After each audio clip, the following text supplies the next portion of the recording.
Vâng, xin kính chào quý vị khán giả đến với Table Tennis Review. Qua một số video là giật rồi, phòng thủ rồi, giao bóng rồi. Bây giờ sẽ đến một video rất là đặc biệt. Mời anh Tô Đức Hoàng. Thật ra thì khi mà anh em thi đấu phủi, đánh nghiệp dư thì rất hay gặp phải những quả giao bóng không tung bóng là một này, chọi là hai.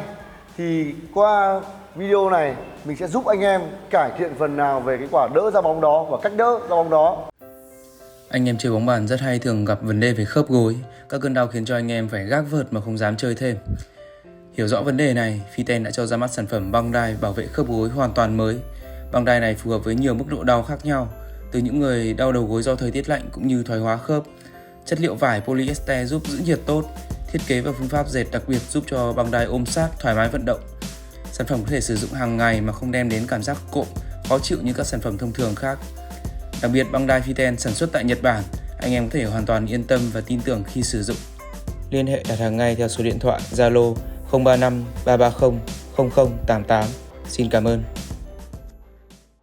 Trước khi đỡ đúng không ạ, thì anh em phải biết giao bóng chọi là gì và như thế nào người ta gọi là chọi. Thì chọi tức là sử dụng lực từ hai tay va vào nhau thì là sinh ra một quả chọi. Nó giống như là hai cái ô tô mà đi ngược chiều đâm nhau ấy thì nó sẽ sinh ra một lực là rất là lớn. Thế thì quả chọi này thì là thế giới, luật ITTF hay là luật Việt Nam mình đều cấm.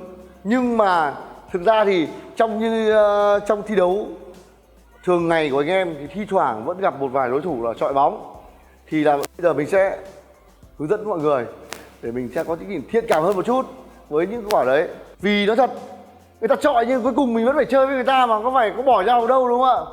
Bình thường ấy thì khi mà một quả bóng bình thường là mình tung bóng lên này, xong mình chém vào, sau là mình chém vào thì nó chỉ sử dụng lực ở một tay thôi, tác động lên bóng thôi thì nó sinh ra một quả bóng bình thường.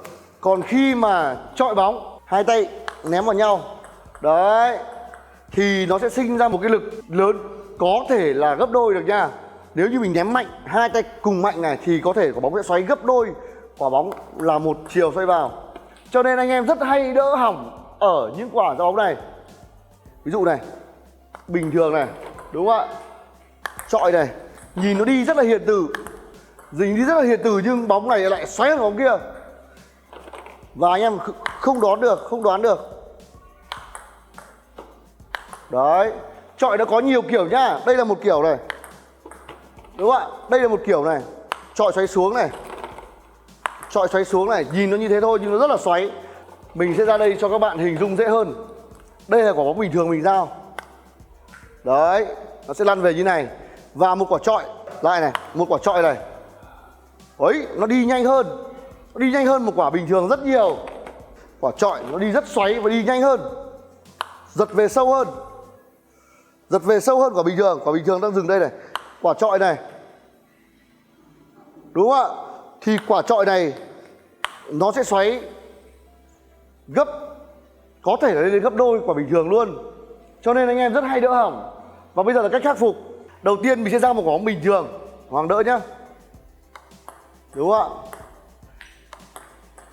Khi mình giao chọi này, quả chọi này nó sẽ bị xoáy hơn mức tưởng tượng của mình một chút. Cho nên ví dụ mình tưởng tượng quả đỡ giao bóng xoáy xuống người ta, đúng không ạ? Mình ngửa vợt bằng này là vừa. Nhưng khi gặp quả chọi mình sẽ phải ngửa vợt nhiều hơn.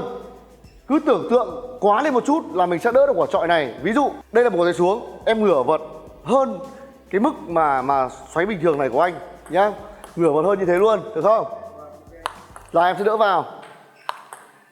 Đấy, đúng rồi. Còn khi mà đối thủ đã giao bóng như thế này rồi thì mình chỉ chọn phương án là gì? Đỡ an toàn vào bàn đã, để mình có thể phòng thủ ở những quả sau hoặc là gì đó, chứ mình đừng ham đánh ác ở những quả này, bởi vì người ta đã chọi vào rất là xoáy luôn. Nhìn thấy người ta ngửa vợt thì mình cũng ngửa theo, và người ta ngửa bằng này thì mình phải ngửa hơn như thế, hơn cả người ta luôn, hơn cả đối thủ. Khi người đối thủ cầm ra bóng luôn thì mình sẽ đỡ được quả này. Rồi, ví dụ em đỡ một quả xoáy ngang bình thường, một lực, không phải chọi, em hướng cái vợt vào đây là đủ, đúng không? Thì gặp quả chọi thì không hướng vào đây nữa mà em phải hướng tận sang bên này.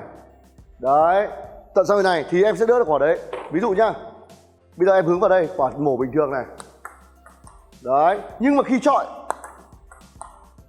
Khi chọi thì em sẽ phải hướng rộng hơn, được chưa? Anh sẽ chọi này. Đúng rồi. Chọi mà, đúng không? Em chưa làm quen thôi. Đấy. Mình thì mình không khuyến khích anh em chọi bóng đâu, bởi vì cái này nó sai luật.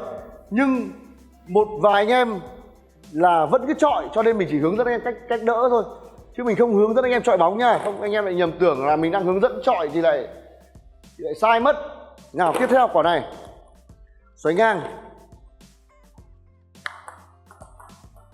Xoáy ngang xuống đấy. Phải ngửa vợt lên. Ngửa vợt lên chọc. Xoáy lắm, em phải trừ hao đi cơ mà. Đấy. Trừ hao đi mà. Đấy. Nâng như nâng trứng, hướng như hướng hoa đi. Không thể coi thường nó được. Đúng rồi, thì nó sẽ vào ngay. Xoáy lên này, xoáy ngang lên này. Bình thường em hướng vào đây, đúng không? Khi chọi là em phải hướng tận sang bên này luôn để nó trừ hao đi là vừa nhá. Nhẹ nhàng đã. Đấy, vẫn bị bay đấy. Xoáy mà, úp vào hơn. Đúng rồi. Đúng rồi. Đấy, trừ hao đi là vừa. Đấy. Sớm quá, em vào sớm quá, em nên vào chậm lại. Những quả mình không phán đoán được xoáy các bạn ạ, thì mình nên vào chậm thôi. Từ từ đã, chờ bóng nó ra ngoài nó đỡ xoáy bắt đầu mình vào. Rồi, đấy, chậm thôi. Đấy, cứ bình tĩnh, chờ nó đỡ xoáy đã. Đúng rồi. Được, vội quá. Đúng. Đúng rồi. Đương nhiên ở ngoài sẽ ít người giao ném hẳn như này lắm, người ta chỉ ném bình thường thôi. Đúng không ạ? Ném bình thường thôi. Nhưng mà anh em mình vẫn phải lưu ý. Đầu tiên là đỡ chậm lại, là chậm nhịp bóng lại. Cái thứ hai là mình quá lên một tí, quá xoay lên một tí, đúng không ạ? Là anh em sẽ đỡ được. Khi mà đối thủ giao những quả chọi như thế thì trong tâm trí người ta là mình đã đỡ hỏng đến nơi rồi. Cho nên anh em cũng không cần phải đánh ác, không cần phải tấn công ngay. Còn nếu đẳng cấp cao mình có thể tấn công ngay được. Tấn công được thì tấn công, đúng không ạ? Còn không thì mình chỉ đỡ vào thôi là người ta đã khó lắm rồi. Bởi vì nó xoáy mà, xoáy trả xoáy, đúng không ạ? Sang bên kia nó xoáy ngược lại thì là rất là khó rồi. Còn lại mình cố đánh ác đi là hỏng trước, là sinh ra mình tâm lý trong thi đấu, mà tâm lý bởi quả ra bóng ấy là anh em mình chẳng làm được cái việc gì luôn. Lúc nào nghĩ đến quả bóng ấy mình thua thế nọ thế kia, là tấn công nó không đủ chuẩn và phòng thủ không đủ chuẩn nữa. Tốt nhất là gì? Phương án chậm lại, đỡ vào bàn, sau đó lùi về phòng thủ. Lùi về phòng thủ đấy là phương án tối ưu nhất. Chúc em thành công nhá.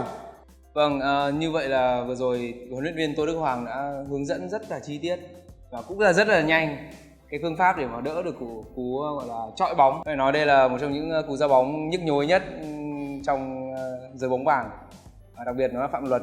Nhưng mà cũng biết làm sao được, chúng ta chơi hàng ngày ở nhà ở các câu lạc bộ, thi thoảng vẫn gặp những người ra bóng như vậy. Chúng ta vẫn phải tìm cách để mà đỡ. Chẳng nhẽ lại không chơi với nhau nữa, đúng không ạ? Đúng rồi ạ. Mình vẫn phải đỡ và vẫn phải vui vẻ thôi. Vâng. Cho nên qua cái clip này mình mong muốn anh em đỡ được và giải tỏa áp lực bởi cái quả đấy đi. Nhưng mà không khuyến khích anh em tập giao chọi và giao sai luật, thì hãy cố gắng đúng luật để chúng ta chơi nó hài hòa hơn. Rất đơn giản, trừ xoáy, Chậm lại một nhịp. chậm lại một nhịp, an toàn vào bàn, chuẩn bị quả sau. Đấy là Đừng phương hỏng án trước, đừng hỏng trước, cố gắng đừng hỏng trước. Đưa sang màn có khi người ta còn đánh hỏng cơ mọi người ạ. Vâng, như vậy là video kết thúc rồi. Cảm ơn quý vị khán giả đã theo dõi. Giờ xin chào và hẹn gặp lại mọi người nhé. Chào các bạn.